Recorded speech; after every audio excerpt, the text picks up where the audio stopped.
Hey folks, how y'all doing? An old man in the land of grills. Let's fire up a pellet grill today.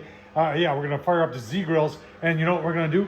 We're gonna butterfly some chicken legs. Yeah. So one of you great subscribers out there, Lynn, sent me a link to another person that was actually butterflying chicken legs. Claims that it cooks a little bit quicker, which it should, and gives it a little bit more surface area to apply some seasoning. So we're gonna butterfly up some chicken legs, put them on the Z grills. Let's get going. All right, first time doing this. So, you know, this one right there probably turned out the best. But your main goal here is to open up the chicken a little bit, get it to cook a little bit more evenly, and it'll give you more surface area to apply your seasonings. And that's all we're gonna do here is we're gonna apply some of the nature seasoning. You know how I love this stuff. So we're butterflying up as we butterfly up our chicken legs here, and we'll see, you know, how this works. And then on your other side, don't forget to wash your hands real good when you're done with this, because we're dealing with raw poultry. And we're just going to season up the other side, and this is how it's going to go on the grill, just like this. And we'll see how it turns out. All right, folks, the Z Grill 600 series did a video on why I like this pellet grill. It's one of my cheaper pellet grills when it comes to price, but when it comes to build quality and the way it functions, this, I tell you what, even though it's a dial PID on here, it works very, very well. We got a set of 350 just starting to come up the temps here. I do have a aluminum tray underneath there, and I've got, you can see smoke even at 350 degrees set. Yeah, it does a very nice job. And we're gonna get a little brown on the skin side first, and then we'll get them flipped over.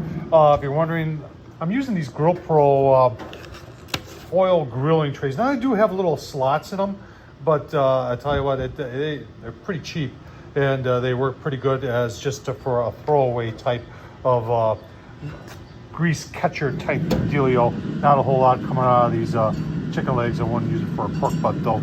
So let's keep on going here, give you a couple look-sees. If you're wondering, B&B, that's what I'm using for pellets. Championship blend, which is pecan, cherry, and post oak. Oh man, that's good. Set at 350. I'll tell you what, the PID on this thing works phenomenally well. Brown up a little bit. Keep on going, give you a look-see. All right, let's take a look-see. It's been about, for any sakes, only about 40 minutes here. Oh yeah, look at that. Brown up really, really nice.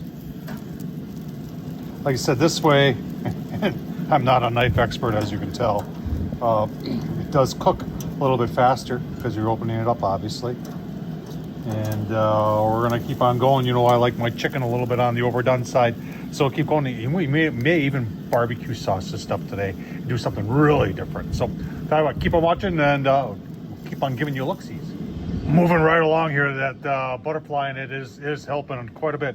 And I'll tell you what, let's break out some Champions blend from Blues Hog. If you haven't checked out the Blues Hog brand of barbecue sauces, folks, I find these also at Ace Hardware. Huh, imagine that. All right, there they are. Nice color, I'll tell you that. Love that Blues Hog on there. Now the question is, did it cook quicker? And in my opinion, it did. It probably saved. I always overcook my chicken legs, so I would say it saved probably about 30 minutes. Because typically, if I hadn't done what I did by opening these up, butterflying them, it probably would have taken longer. So let's just take a taste test, shall we? Oh man! You know, when you create more surface area, get more seasoning, more sauce, cooks faster, folks. I'll be doing this again. Turned out phenomenal. Tom Horsman, YouTube. Thumbs up, leave a comment. Thanks for watching.